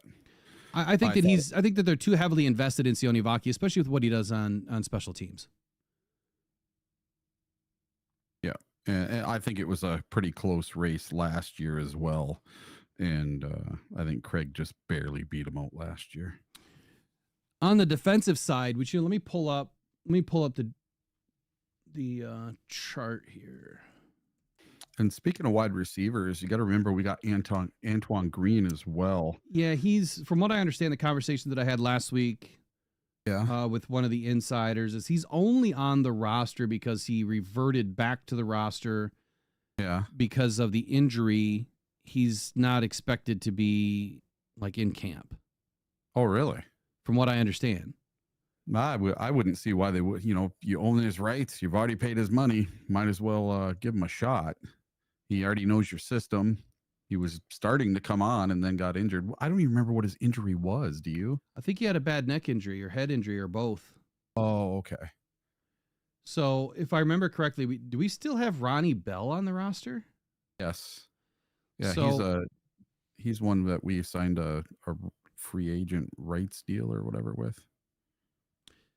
So right now I would put Ronnie Bell behind as a fourth receiver behind Tom Kennedy, and then I got like the draft UDFA right there. Then I'll put Ronnie Bell in there as a four string. But yeah, as far as Antoine Green, again, the conversation was here. Let me just pull up. I'll read it to you, just to make sure I'm not the only one that. And maybe I'm misinterpreting this, but yeah. All right. So the question was, what does this mean for the roster this season? Is he coming back, or will the Lions end up cutting or releasing him? Because again, it didn't make sense that I thought that he had a injury settlement. Could have sworn that we read that last year. He had an injury settlement. We sure did. So the answer was, if he's on the roster of the team's official website, he's on the roster. I don't know the team's plans for him. He was out of sight, out of mind in 24. He was playing poorly before the injury. So I think it's doubtful he's in camp. But for right now, we're going to throw him in behind. I'll put him in the fourth position, which means I think a draft or a UDFA guy will probably jump him. I'm sorry. I did have Ronnie Bell behind Khalif Raymond. Let me take Ronnie Bell out of the fourth. All right, on the defensive side of the football, let's take a look at corners right now. We'll start there. So in the nickel, you have Amik Robertson. And then I think your immediate backup for him.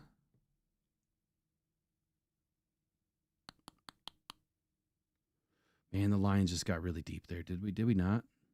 Mm-hmm. I think your immediate backup is Avante Maddox. Now, I have to look at his snaps to see where do you want to pull it up on PFF? You just type in Avante Maddox, PFF, you go to his season stats, and then you go to defense, and then you look at all defensive snaps. So behind Terry and Arnold, we have Ennis Rakestraw.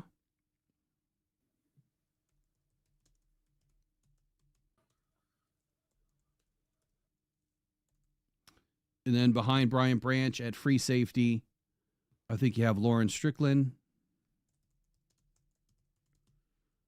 And then behind Kirby Joseph, you've got Morris Norris, which I don't know.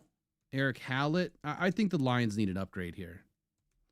So I guess what I'm going to say is right now at the safety position, I think that we're going to draft somebody.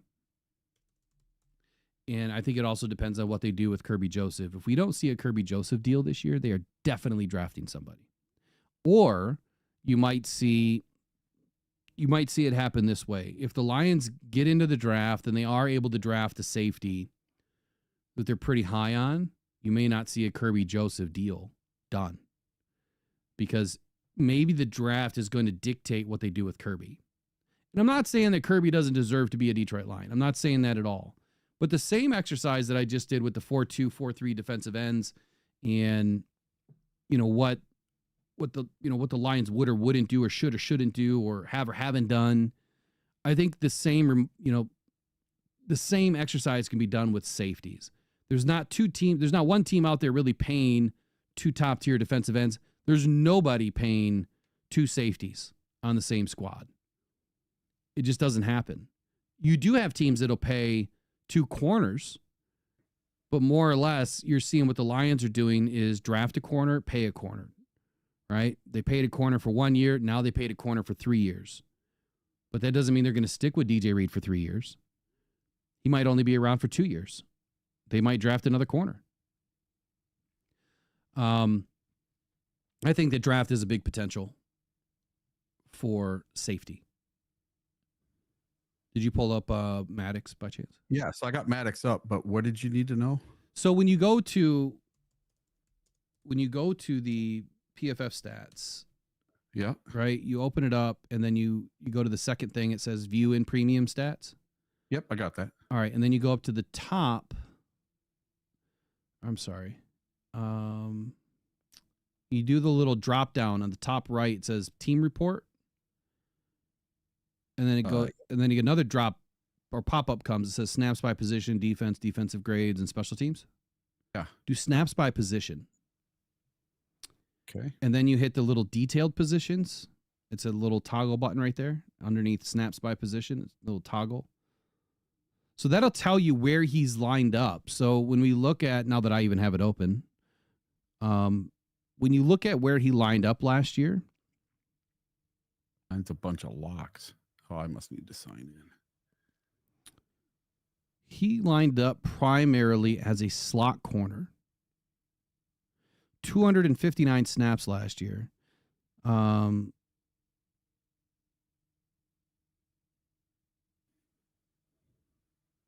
Yeah, I'm not going to worry about the special teams, but obviously he played a lot of special teams too. Punt return, kick return, a little bit on punt coverage, but kick coverage he played a lot of snaps on.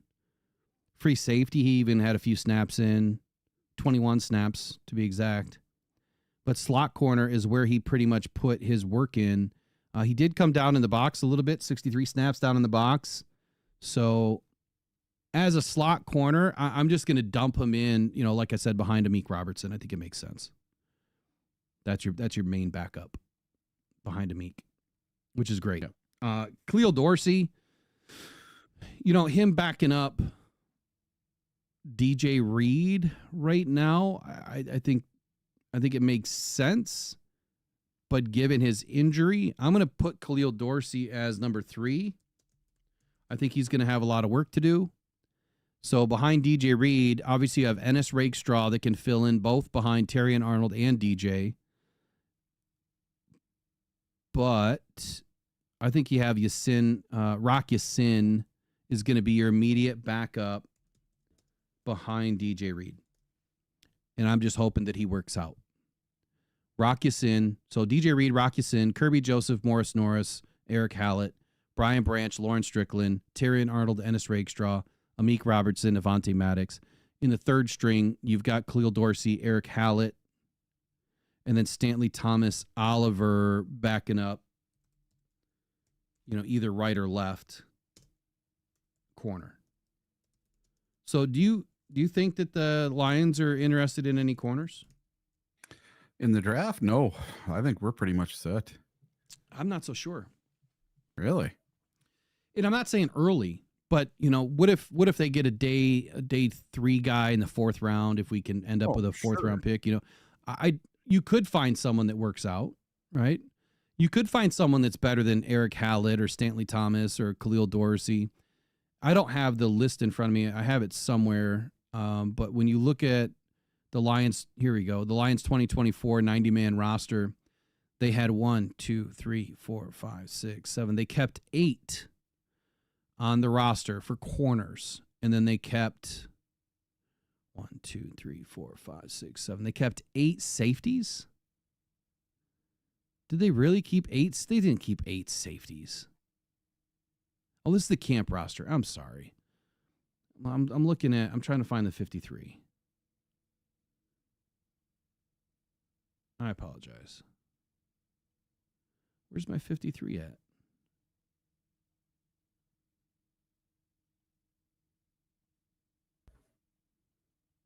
I don't know where my 53 went, Eric. Maybe I deleted it. Whoops.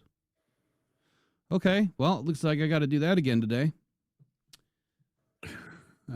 All right, let me pull it up. 2024 Lions 53-man roster. Now, this is the 53-man roster directly out of camp at 53 cut day. Your initial 53-man roster. I think we had like 12 DBs altogether, maybe 11. Let's take a look. So on the defensive back, we had 11. So Carlton Davis, Terrion Arnold, Amik Robertson, Ennis Rakestraw, Kendall Vildor, Khalil Dorsey. So that's 6 in the cornerback room. Brian Branch, Kirby, Efetu, Brandon Joseph, Lauren Strickland. That's 5 in the safety room. So understanding that, they kept 11. Let me get back to my other list. If they kept 11, right now the Lions have 1, 2, 3, 4, 1, 2, 3, 4, 5, 10, 11, 12. They have 13. They have 13 on the depth chart, and they had 16 in camp last year. So there's going to be room for at least 3 or 4 more guys. One could be draft. The others could be UDFA. I got one as a free safety for draft. Or strong safety for draft. Excuse me. So I'm gonna go draft at strong safety. See, I think Brian is so versatile. I think he could play strong or free, but I think that they typically keep him as a free safety. And I think UDFA will obviously be used no matter what for the cornerback room. Thoughts? Ideas? I think mostly we're pretty set in DBs and cornerbacks, safeties. We're pretty loaded. Yeah, but I guess when you look at the camp from a camp perspective, if they had we're going to need camp people always, because you got to have 90 guys, not 53. So there's almost 40 guys you got to get rid of, and then you got to remember, even when you got your 53, you still got 16 more that go to the practice squad. So, yeah, you got a top 69, and right now I'm seeing 16 guys that were in camp last year, and currently with the depth chart, you have 5, 10, 11, 12, 13 guys. So you need at least 3 more guys. So 3 UDFAs and 1 draft, or 2 UDFAs and 1 draft. I think that they're going to draft a safety in this draft. It may be day 4 or day 3, maybe a 4th round pick, or if somehow they end up with Malachi. I think there's a high likelihood that's who they're probably going to go after if they can get a shot at it. So looking at the Sam, go ahead. What happens if that Imanawari drops to him? I mean, in the 2nd round or the 1st round? Either one. He's projected right now as high as, I think, top 20. So unless the Lions are going to move up or unless they're going to trade Kirby, I don't know how that happens. Well, let's just say he drops. Let's say something happens and he drops. You can't pass on him. Exactly. You can't pass on that dude. Like he is so versatile. It's incredible. It's almost like, he's an athlete. You don't even know where to put him. Just put him on the field. You find room for guys like that. Yeah. Just get him on the field. He's like a small linebacker, big safety, giant corner. But he can play all 3. And the guy's so fast. I'm gonna watch some tape on him again today.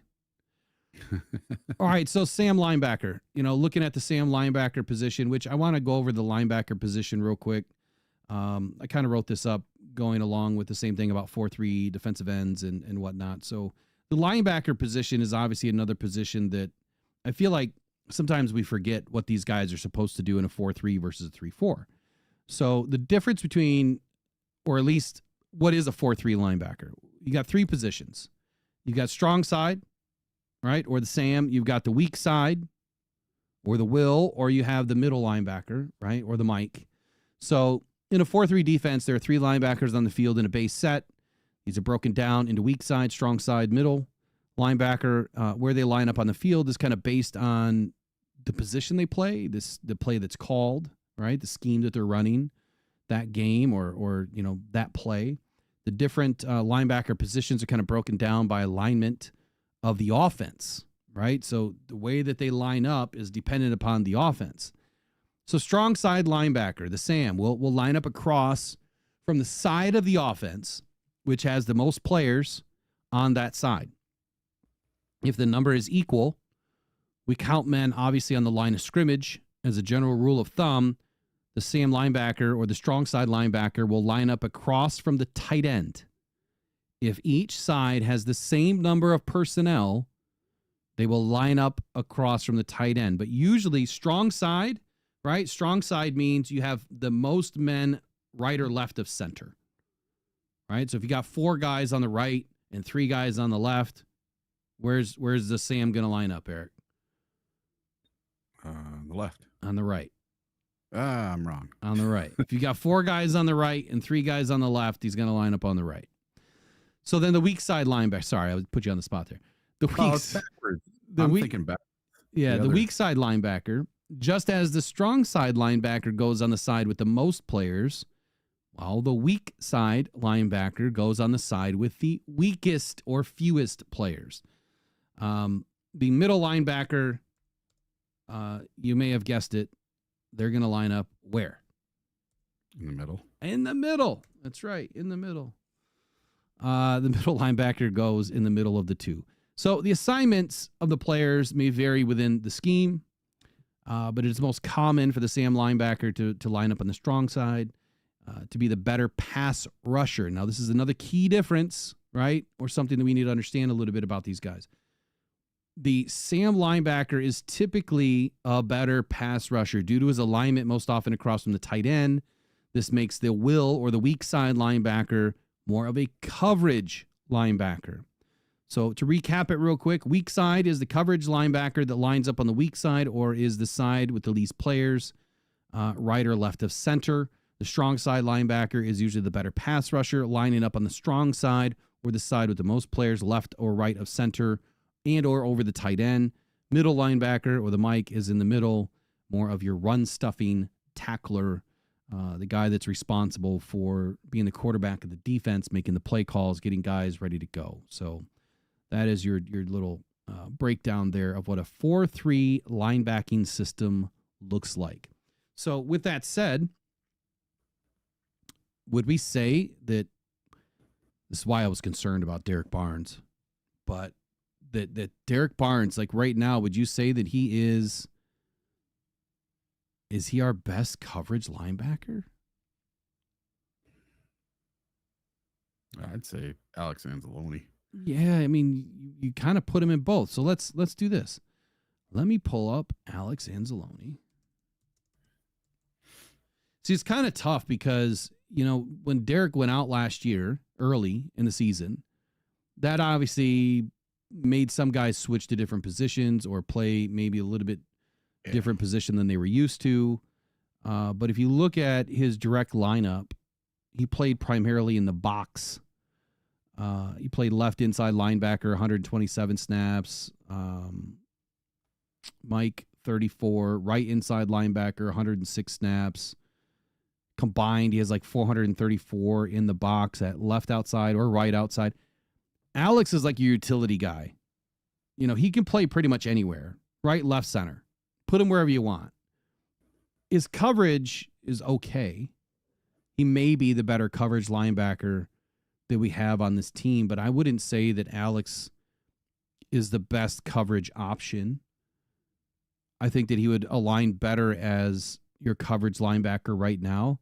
We just haven't deployed a ton of pass rush from the linebacking position, which I'm thinking Calvin Shepard's going to change that this year. I think that you're going to see your top 4 guys, your front 4 guys winning in their one-on-ones. Well, that's the goal. Are we going to stick with a 1.5 gap scheme or are they going to go to a single gap scheme? I doubt we go to a 2 gap scheme. But if they go to a single gap scheme, then you're going to see more rush, more natural rush getting up to the quarterback than we've seen in years past. And that's because they're primarily responsible for a single gap, and then your linebackers are taking what's left. It'd be interesting to see. what Calvin Shepard does this year. Are they going to keep it the same because that's what they've been doing? That would make the most sense because the guys that are on the squad are familiar with this scheme. Not many teams use this gap and a half, coverage. Or gap and a half a line. It just doesn't make any sense why the Lions went to gap and a half, but I understand it. You're trying to keep them responsible for more than just one gap, but is it taking away some of their ability to just get through a gap and get to the quarterback? So when you look at stats from perspective of sacks and pressures all across the line, the Lions don't have as much as other teams because they're using a gap and a half scheme, right? If they're a single gap, I think you'd see more. The Lions utilize more blitzing than they did just natural when you're one-on-one. It'd be interesting to see what happens. But anyway, Derek Barnes, I got him as your starting Sam right now, at least for right now. We'll see how that progresses in camp. And behind him, I really don't even know anymore. Ezekiel Turner, probably. You could probably put Ezekiel Turner back there. Jack Campbell's obviously your starting middle. Alex Anzalone would have to be on the other side at the weak side. I think Ezekiel's probably going to play either or. I think that Anthony Pittman, if we take a look at his alignment last season, which wasn't a lot. He didn't get a lot of snaps in. It was kind of hard. Let me go back another year because he had more snaps the year before. Yeah, there we go.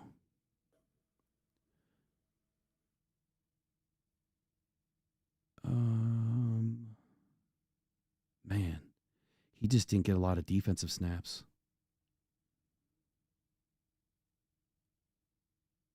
He's a ton of teams. All right, I've got Ezekiel Turner behind Alex. I've got Grant Stewart behind Jack. Let's take a look at Grant Stewart. I'm just curious where he played. I know he played a lot of teams, but I haven't done a full dive into what alignment he played, where he's going to make the most sense.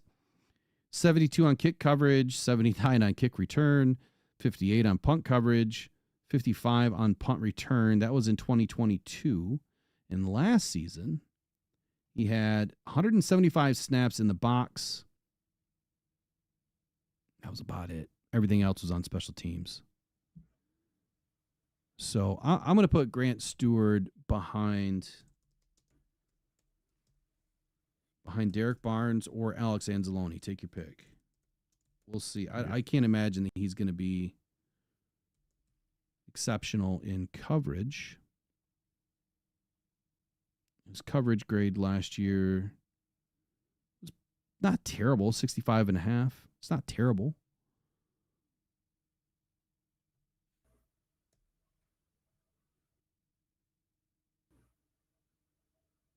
I'll put Anthony Pittman behind Jack.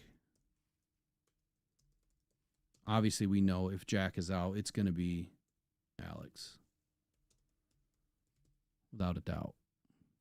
Malcolm Rodriguez, obviously, he can play in the middle. He can play just about anywhere, but I've got him on IR to start. This is a position that I'm expecting the Lions to draft.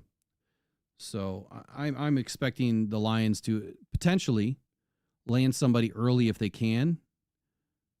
And that'll obviously change up, where these guys slot in. But for right now, you got Alex Anzalone, Ezekiel Turner, Abraham Beauplan, Jack Campbell, Anthony Pittman, Deron Gilbert, Derek Barnes, Grant Stewart, and then a draftee, and then probably a UDFA behind them for your fourth string in camp. What I'm trying to get to is 90 guys. Right defensive end, you have Josh Paschal. Then behind him, Marcus Davenport. Behind him is Pat O'Connor and then Isaac Ukwu. Pat O'Connor obviously can play on the interior defensive tackle position. He's a little bit light, but he did play it last year. Nose tackle, DJ Reader, Roy Lopez, Broderick Martin. Left defensive tackle or defensive tackle, Levi Onwuzurike, Miles Adams. And then left defensive end, Aidan Hutchinson, Al-Qadim Muhammad, Mitchell Agood, Nate Lynn. So that is your depth chart as of today. All right, thoughts, comments. Let's get out of here. Yeah, dude, I'm so ready. And don't be surprised if the Lions move up, around from the second round, whatever. If Jihad Campbell is hanging around, the Lions will go after him. I don't know what round, but if Jihad Campbell, if there's a way that the Lions can bring in another Alabama guy, I would not be surprised at all if Brad pulls off some kind of trade to go get him. So, okay, assuming he does that, mm-hmm. who is he going to take? What position is he going to take? I don't know. Maybe Barnes is real expensive backup. That's all I can think. I don't. I mean, look, you can never have enough good players, right? No, exactly. You'll figure out a way to get him on the field. I'm almost wondering this though. So last year we saw the 4-2-5 get deployed quite a bit. 5 DBs, typically on third down. You saw 4-3 run most often on first down. I would love to see more of a 5-2-4 get deployed on some of these rundowns, potentially first down. Maybe that leaves you a little bit exposed, but I think with the upgrade of DJ Reed and Terrion Arnold's second season, I think that can give you, and of course having the top 2 safeties, I think that the Lions would benefit this next season from putting 5 defensive linemen if you really want to get after the quarterback and shut down the run at the same time. Imagine having Aidan Hutchinson, Josh Paschal, Marcus Davenport, DJ Reader, and Levi Onwuzurike all on the field at the same time, with Jack Campbell and Alex Anzalone, DJ Reed, Kirby Joseph, Brian Branch, and Terrion Arnold. I think that those 4 DBs will be able to stack up against anybody. And then I think that you're going to have 2 pass rushers, 2 pass rushers and an edge setter to take care of the rest and get after the quarterback. That means that your offensive line is going to have to commit so many assets to the defensive line that someone's going to get free, right? At some point, someone's going to get free. So your guy, Jihad Campbell. Yep. I really enjoyed watching him in the combine. No, he's great. I mean, he's fantastic. But right now, he's probably going to be your first or second linebacker off the board. Probably the first. By top 20. Now, John Walker may be number 1. But probably top 20. If the Lions really want something like that, they're going to have to move up, which means the rest of the draft is kind of screwed, depending on what they do. But, all right, that's it for today. I'll be back tonight. Mock draft on a Monday. We're actually going to get it done tonight. Full 3 rounds. There will be some trades.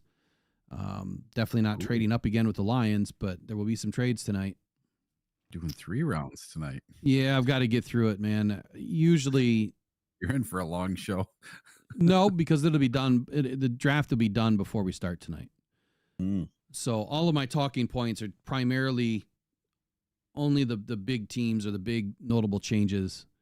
After that, it's BPA and hole filling for some teams, because I don't know what these teams have for BPA, but my BPA starts this week. This whiteboard's getting filled. So if you ever find an